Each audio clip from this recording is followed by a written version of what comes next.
இன்னைக்கு சண்டேனால கொஞ்சம் கார்டன்ல கிளீனிங் வேலை இருந்தது, அதெல்லாம் பண்ணி முடிச்சுட்டு நம்ம சாஷாக்கு பேஸ்ட் வாங்கிட்டு வந்து கொடுத்தாச்சு. அப்புறம் இன்னொரு விஷயம், நம்ம சேனல் நீங்க இன்னும் சப்ஸ்கிரைப் பண்ணலன்னா மறக்காம இப்பவே பண்ணி வச்சுக்கோங்க.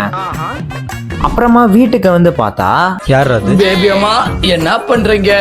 ஒளிஞ்சிருக்க லட்சணம் அந்த மாதிரி. சாஷா ஒளிஞ்சு விளையாண்டுட்டு இருந்தாங்க. அப்புறம் நிறைய பேர் என் ஃபேஸை காட்ட சொல்லி இருந்தீங்க. அட யாரும் கேட்க மாட்டாங்கடா. சும்மா சொன்ன ஒரு சப்ஸ்கிரைபர் தான் கேட்டிருந்தாங்க. 10K சப்ஸ்கிரைபர்ஸ் வந்துச்சுன்னா கண்டிப்பா நான் ஃபேஸ் ரிவீல் பண்றேன். அப்புறமா சாஷா கிட்ட ஒரு பாலை கொடுத்து விளையாட சொன்னா அவங்க அதை தள்ளவே முடியல. ஓ சாமி. அப்புறம் சாஷாவுக்கே பார்த்தீங்கன்னா டயர்ட் ஆயிடுச்சு. அப்புறம் சாஷாவும் பார்த்தீங்கன்னா அந்த பாலை கண்டுக்கவே இல்லை. அப்புறம் ஏதோ ட்ரை பண்ணாங்க அதை வச்சு.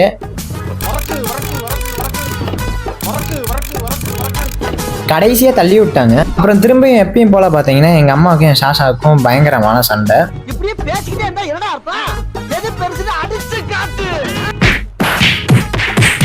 இந்த மாதிரிதான் பாத்தீங்கன்னா எங்க சாஷாவுக்கும் எங்க அம்மாவுக்கும் பயங்கரமா எப்பயும் சண்டை வந்துட்டே இருக்கும். சாஷா வர வர சொல்ற பேச்சே கேட்கறது இல்லை. அதனாலதான் எங்க அம்மா திட்டுவாங்க. கடைசி ஆனா அவங்க கிட்டே சண்டைக்கு போவாங்க சாஷா. சாஷாக்கு பாத்தீங்கன்னா தொட்டாலே கோவம் வந்துடுது. சரி, ஓகே, அவ்வளோதான் இந்த வீடியோ. நம்ம சாஷா உங்களுக்கு பிடிச்சிருந்தா மறக்காம நம்ம சேனலை சப்ஸ்கிரைப் பண்ணிக்கோங்க.